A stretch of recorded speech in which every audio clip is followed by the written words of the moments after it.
So this just happened. An hour ago I gave a talk to over 100 kids aged 12 to 18 on dating, on Christian dating. Now, as a minister, I'm pretty comfortable talking in public, but talking to teenagers on godly principles for dating is a tough gig. I'm not sure I've spent as much time thinking and praying and preparing for a talk as I did this one. Have a listen, and I'd love to hear your comments on what other life hacks there might be on godly dating. Listen in now and give me your suggestions in the comments section. Thank you. For those of you who don't know, this is Pastor David.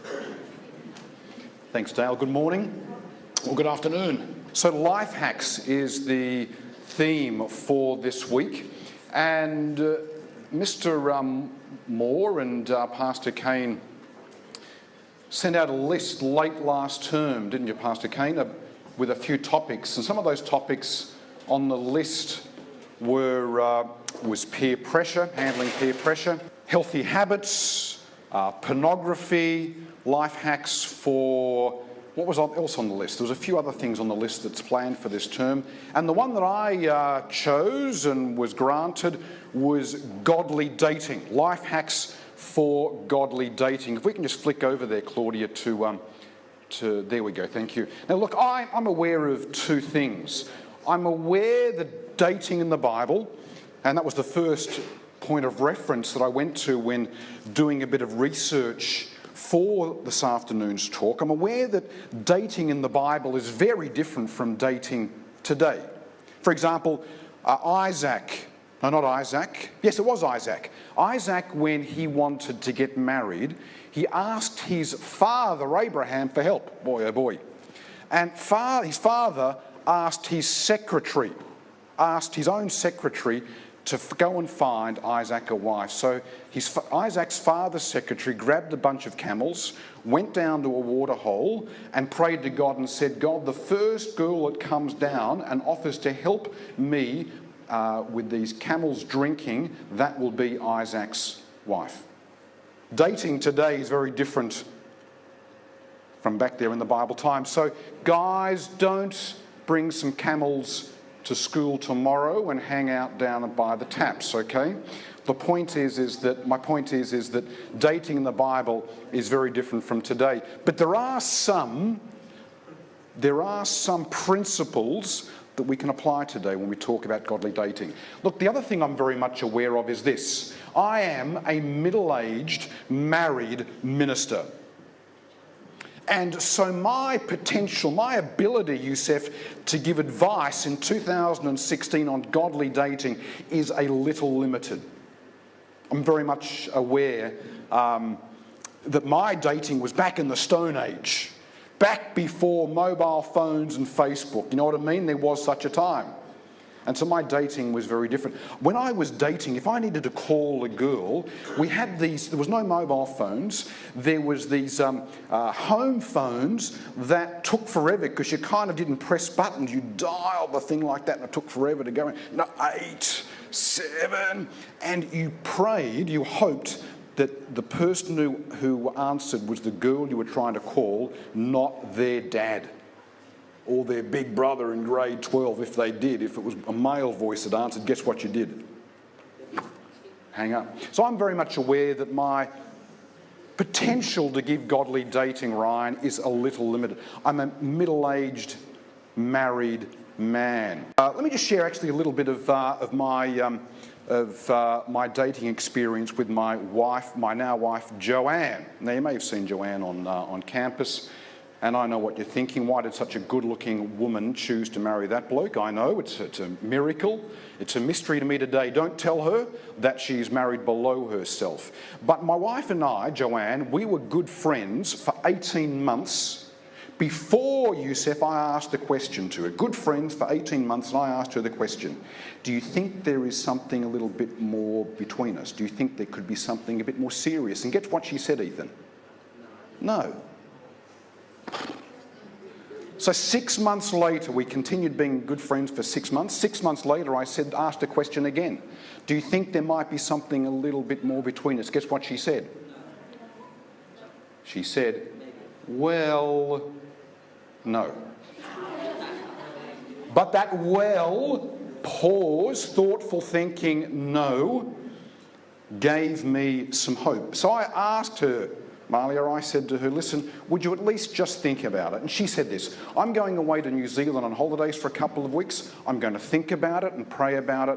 When I get back, we'll have a talk. And when she get back, guess what she said? Well, yes, she had to say yes eventually, didn't she? And then, so we dated for 6 months before I asked her to marry me. 6 months? 6 months we dated before I asked her to marry me. Well, let me just say that we're in our 30s and we'd had some life experience. And remember that we were good friends for 2 years before we started dating. So we knew each other pretty well. Here's my point. Here's my point.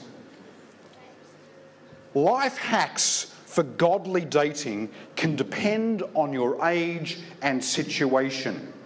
Now, I'm aware, Ethan, that here in the audience today, there are students in grade 7 and grade 8, and there are also students in grade 11 and grade 12.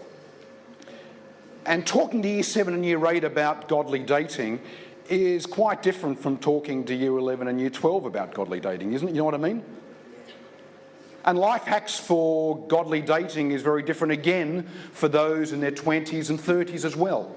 So a middle-aged married minister is going to talk to some year 7s and year 8s and also some year 11s and year 12s about godly dating. But I am going to direct this talk mainly to the back of the room, if that's okay with you. Is that all right? Mainly to the back of the room, and you guys can just listen in. All right? Now, I know having a middle-aged married minister give godly advice on dating, some of you are wishing you could stick your fingers in your ears and go, la, la, la, la, la, la, la, la, la, I'm not listening. Because I am going to say some things that some of you may think is gross. Maybe even a little bit inappropriate. But I hope you'll think about what I'm going to say back of the room. I hope that you will pray about it back of the room. And I hope that at the end of it all, we can still stay friends. Is that fair enough, Ryan? I'm hoping we can still stay friends. And by the way, there are... What time is it? It's 10 to 2. Time for what? 1:50. I have got 11 life hacks that I'm going to share with you. Don't worry, don't freak out if I get to number 6 and we've only got about 5 minutes to go, because I'm going to go through the final 5 fairly quickly. All right, 11 life hacks. And these 11 life hacks, I wished, Mr. Stevens, I knew a long time ago, okay? I wish I knew them a long time ago. How old are you? 12. I wished I knew them when I was 13. All right? So, here are the 11 life hacks. Now, the first 6 life hacks relate to before you start dating, and the last 5 life hacks relate to after you start dating. So here we go. Life hack number 1. Here is life hack. Can you read that? Fonts are a bit small, sorry about that. First life hack is this. You don't have to date. It's not compulsory. There's nothing wrong with being single, people. Nothing wrong with being single. In fact, Jesus says that sometimes it's a better way to do life. Jesus said it's sometimes a better way to do life, at least for a period of time. All right? There are plenty of people, as a minister I know, plenty of people who are married or even dating and wish they were single. Get that? It's not compulsory. Life hack number 2. Ask yourself, here it is, ask yourself why you want to date. Just let that hang in the air for a moment. Why you want to, ask yourself, why do you want to date? Am I wanting to serve someone else and help them in their relationship with God? Or, remember these are life hacks for dating, or am I pursuing this relationship it's really just about making myself look or feel good? Why is it that I'm wanting to date? The first one is selfless. The second one is selfish. If you're pursuing a relationship because you think it makes you look good or you want to feel good, then Third life hack is this, and I bet you weren't expecting this one. Third life hack is honour your parents. What? What? Look, I know that this particular life hack is in the Ten Commandments, so it's a pretty good one. And some of you just gone, oh, this guy hasn't got a clue what he's talking about. Honour your parents. But let me tell you this, your parents really do know more than you think. Not only do they know more about life and dating, but they know you pretty well as well, let me tell you. Honour your parents. Let me start that again. Honour what your parents think about when to date, who to date, and how to date. I've lost the back room use of stick with me though. Honour your parents. Now, honouring your parents, by the way, doesn't mean doing exactly what they want you to do, although it sometimes does. Honouring your parents doesn't mean always doing exactly what they want you to do. This particular life hack means this. It means honouring your parents by valuing their opinions, their advice, and their rules, and spending some time thinking about what they've said. Remember, they've probably had a little bit more life experience than you when it comes to dating.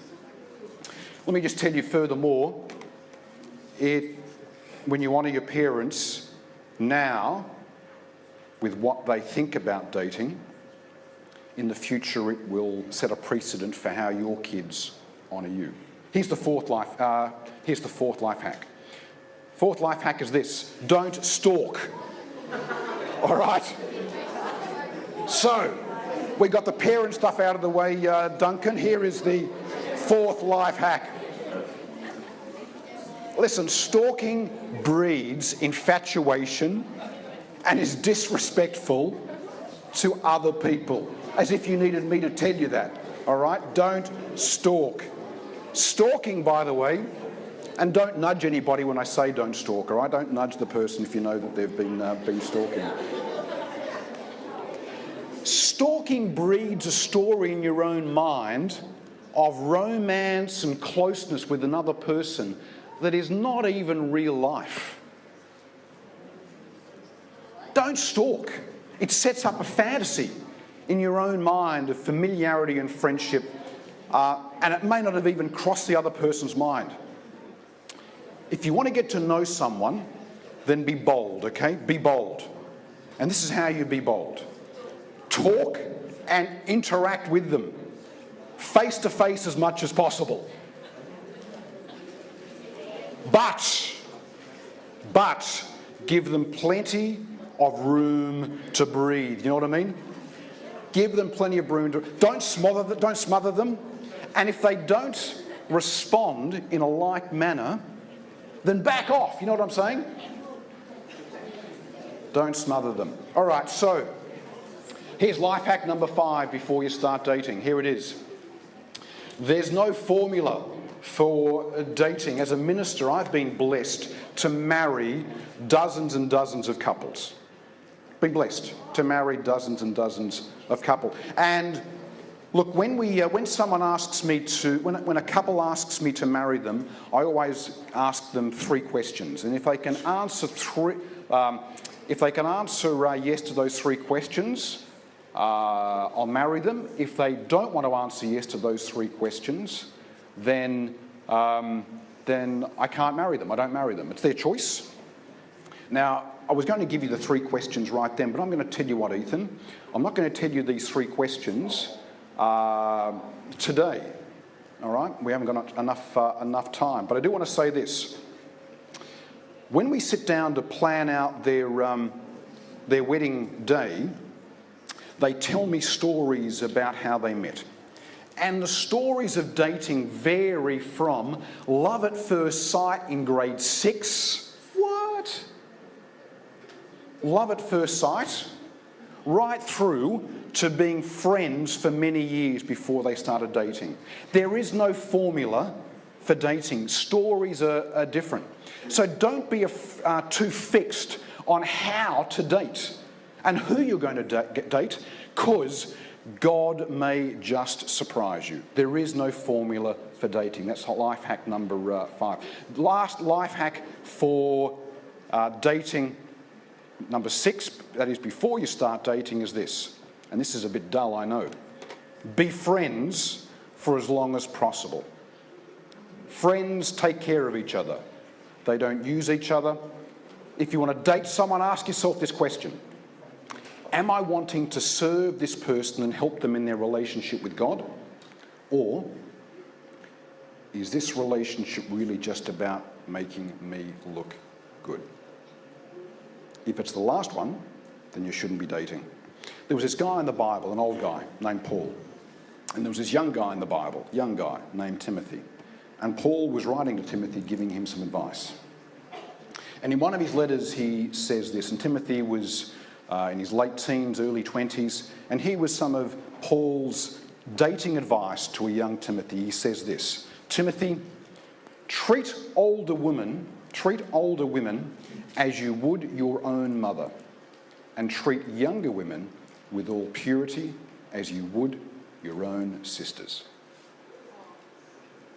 What? Treat younger women your age who you may be dating as you would your own sisters. Here is the life hack. Be friends for as long as possible. Know the person as much as possible before you even start dating, and treat them like you would want someone else to treat your brother and sister. Let me go into the last 5 life hacks here. If you're going to date, there are the 6 life hacks I wished I knew before, well, a long, long time ago. Here is the last remaining 5 life hacks if you're going to start dating. First one, I know the first one you're going to expect me to say, I know. What do you think the first life hack is if you're going to start dating?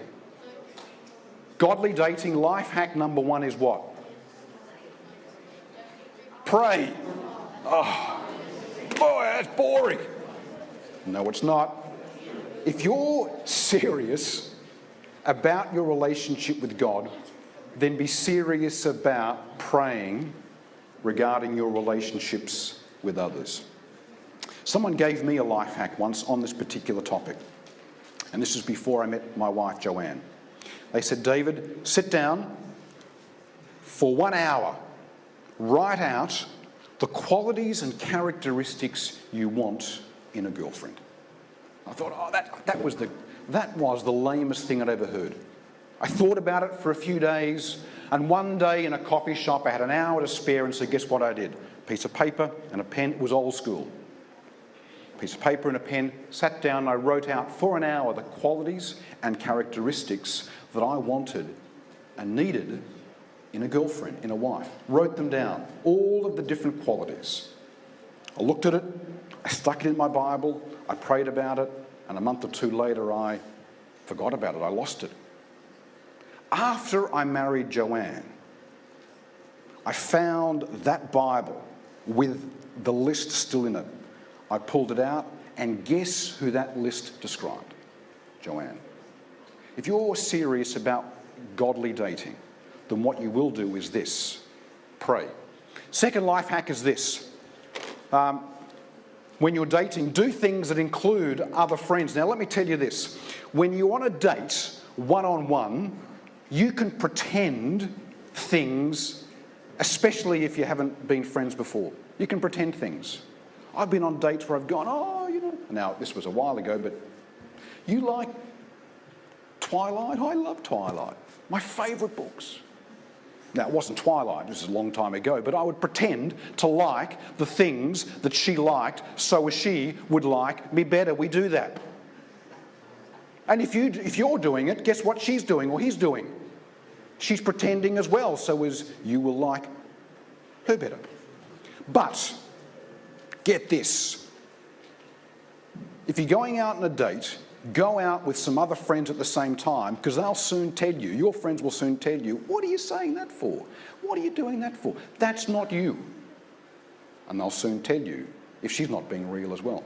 Go out on a date and do things with other friends. Now here is this. Here is life hack number 3 for when you're going out on a date. Life hack, so it's had 6, so this is number 3. This is the 9th life hack with 2 more to go after this. Make the buzz last as long as possible. What do I mean by that? Make the buzz last as long as possible. No, not the bee buzz. Not the bee buzz. This is what the buzz is. There is a buzz when you first hold a girl or a guy's hand. Have you felt that? There's a buzz, all right? Lame, I know, but there is a buzz.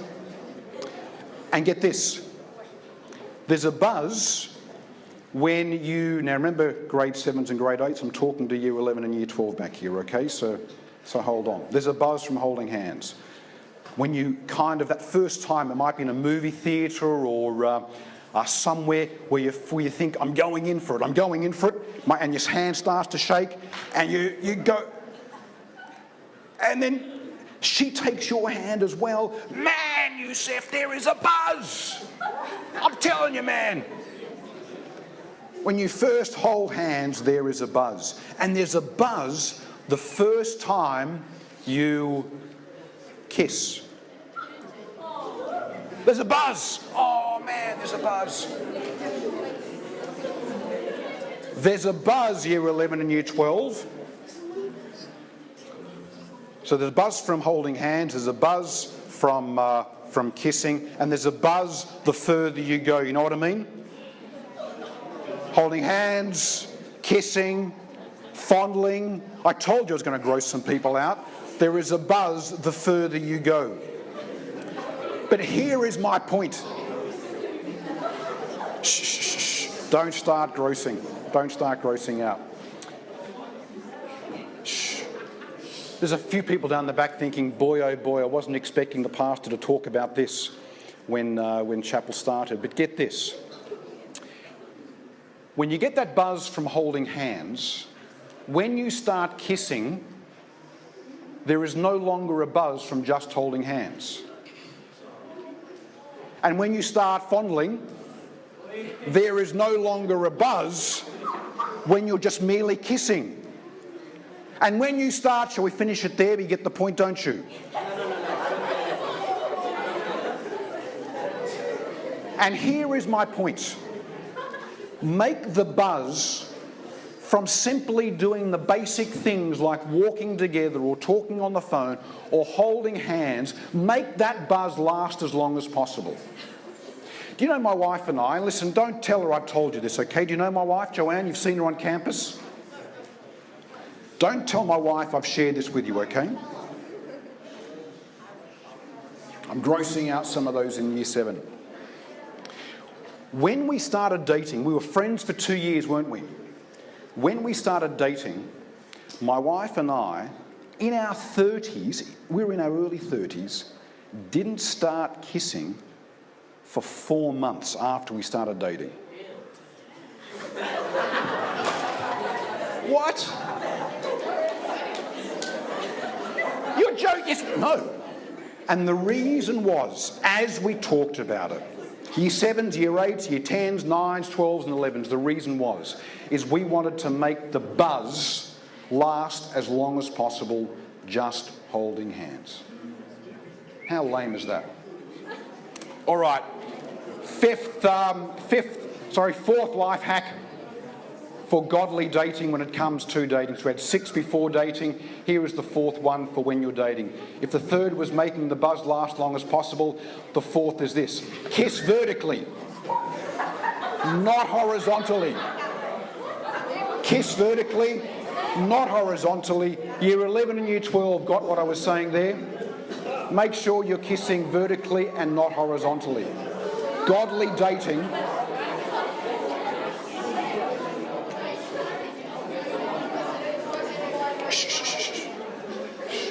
What time is it? We're running out of time. I was going to spend a little bit more time talking about kissing vertically, not horizontally. Pastor Kane, we might leave that for another chapel, shall we? The 4th life hack is this. when you're dating, if you do get to the kissing stage, make sure you're kissing vertically. Here is my last life hack, is this. Take it seriously, but have fun. What? Take it seriously, but have fun. Don't treat it as a game, but don't be scared of it either.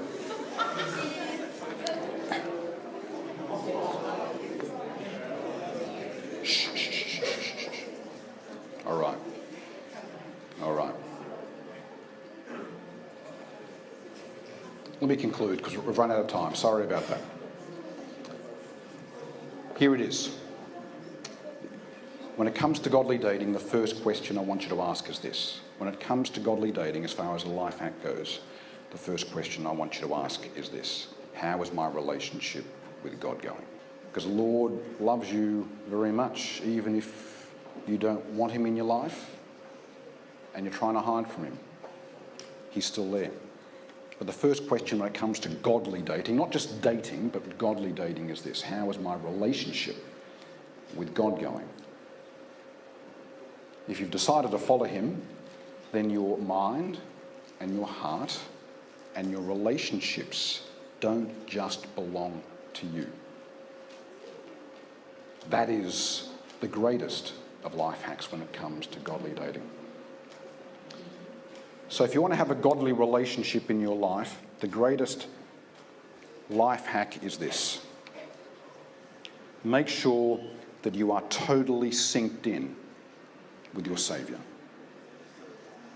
and not doing things where you're trying to hide from him, because you can't. I pray, Lord, that any of the things that I've said today regarding godly dating, I pray that if there might be one or two things that has been said and is of value, that you have opened up each and every single person's heart to reflect not just on their earthly relationships, not just on their earthly relationships with the opposite sex, but have given them pause to reflect on their relationship with you and how it affects everything that we do. Heavenly Father, I thank you for this time we've had this morning. And we ask this in the name of the one who's given us the greatest life hack of all, Jesus Christ. Amen.